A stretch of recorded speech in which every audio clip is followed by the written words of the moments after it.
So, you've read your Tolkien, you've read The Hobbit, you've read The Lord of the Rings, maybe you've even read The Silmarillion if you're really brave. Well, congratulations, you've gone through all that. Now, to answer a question that I get asked pretty frequently, and that is, what do I read next if I want to learn more about not just Middle-earth, but Tolkien himself? So I thought I'd give a sort of Tolkien 101, some recommendations, a few books that you can read if you want to get that baseline knowledge, not just of Tolkien, but of the books that he wrote as well. So I've got 4 books that I'll recommend, 3 that I highly, highly recommend, and the fourth, I also highly recommend it. It's just a little tougher to get, but we'll get there in just a moment. Let's start in the most obvious place, though. The most obvious place to go is the biography by Humphrey Carpenter. Now, if you saw the Tolkien biopic that came out recently, that one is based more heavily on John Garth's biography, which is called Tolkien and the Great War. It is absolutely fantastic. I really recommend it a lot. It's just that one is really narrowly focused on a few years of Tolkien's life. But for a more comprehensive view, Humphrey Carpenter's biography, simply titled J.R.R. Tolkien, A Biography, is really fantastic. So it was published back in the 70s. Yeah, the 70s, 1977. It is the go-to source. One of my favorite things about this biography is that it contains one of my favorite pages of all time.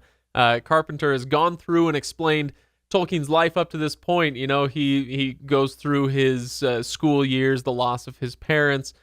He goes through Oxford and the war and Edith and all this stuff. And Tolkien has finally gotten his professorship at Oxford. And then in between chapters, so this is a page without a chapter. It's this one right here. He says, after this, you might say, nothing else really happened. And he goes through a page of basically explaining that this extraordinary man who created this extraordinary work of fiction that so many people have loved and cherished over the years was a pretty boring guy. He was just a regular dude. And how do you reconcile that? And that's what he spends the rest of the book doing, is kind of showing patterns of thought and behavior that Tolkien had throughout the rest of his life that might shed a little bit of light on how such an ordinary guy did something so extraordinary. So this is a fantastic resource. I highly recommend it, and I will throw a link to that in the comments below. Now, moving on to the second one. This one is also a Humphrey Carpenter tome, but this one is edited by Humphrey Carpenter, and this is The Letters of J.R.R. Tolkien. Now, if you haven't heard of this, run out and get a copy right now. This is literally, it's just a compilation of letters that Tolkien wrote to various people, his children, his fans. He wrote them to his contemporaries. And frankly, what better way to learn about Tolkien than through his own words? There are a ton of interesting passages in here, not just about him, not just shedding light on him as a person, but also him kind of explaining the thought behind his work as well. I'll just give you one example. This is in a letter that he wrote to Sir Stanley Unwin, his publisher, and it is about magic. I have not used magic consistently. I've used the word both for the devices and operations of the enemy and for those of the elves. I have not because there is not a word for the latter. But the elves are there in my tales to demonstrate the difference.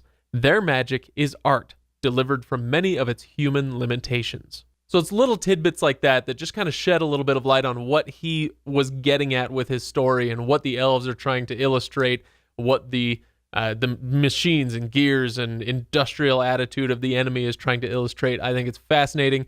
You should absolutely pick up a copy of this. This is one of those that's not necessarily one that you need to sit down and read all the way through cover to cover. You can dip in and dip out whenever you would like. This is, even if we're not supposed to say such things, a fantastic bathroom book.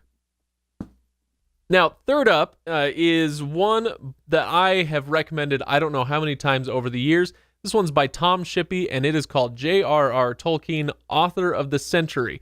This is one of the, I shouldn't say one of the first, but it's one of the first really, really good academic treatments of Tolkien's work. And so this came out, I want to say in 99, 2000. Tom Shippey followed Tolkien to Oxford. He taught the same syllabus as Tolkien there.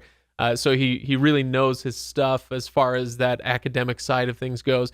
And he proves himself to be extremely knowledgeable and very accessible. This is not difficult stuff to read. This is really easy to get into, and it's going to shed a lot of light on little things. Again, I'll just give you a little taste of what he does in this book. You might be familiar with the quote from the second edition of The Lord of the Rings. There's a letter that was included in front of that, where Tolkien writes, "I cordially dislike allegory in all its manifestations, and always have done since I grew old and wary enough to detect its presence." And he goes on to say that the evidence here is rather against Tolkien, and he goes through some instances where Tolkien himself used allegory to great effect. So his idea here is that Tolkien doesn't actually dislike allegory, he just dislikes it when allegory is misused. I think that's fair enough. So those are the three that I would start with. Those three are pretty accessible. The letters that Tolkien wrote might be the least accessible just because his language was rather academic at times, more so than Shippey, who, was the more recent academic, but he writes in a more approachable style. Humphrey Carpenter's biography is incredibly readable. But the fourth one that I would recommend, and this one comes with a caveat, and I'll tell you why, but this one is called The Power of Tolkien's Prose. It's by Steve Walker. He's a professor at BYU.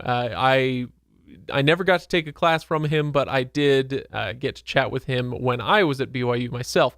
So he's a really sharp guy. He wrote this book back in 2009, 2010, somewhere in there, and it is what it sounds like. The Power of Tolkien's Prose.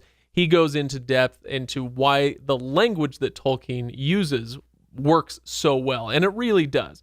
So this one, the reason I caveat this one is because of its expense. This was not a mass-produced volume. If you go on Amazon, I think the hardcover is $55 or something like that, and the paperback is $45. So this one isn't as accessible, but maybe your university library, if you have access to one, may have a copy of it. You can check that out. This one, I'm actually kind of thinking I may do some more videos on that, especially if you guys are interested in that. So that should do it. Let me know what you guys think. If any of these sound interesting to you, I can give you some more info. Just hit the comments below. If you enjoyed this video, please give it a like and subscribe if you really enjoyed it. Thanks for watching, guys. Again, in the comments below, let me know what you want to see, and I will see you on the next video.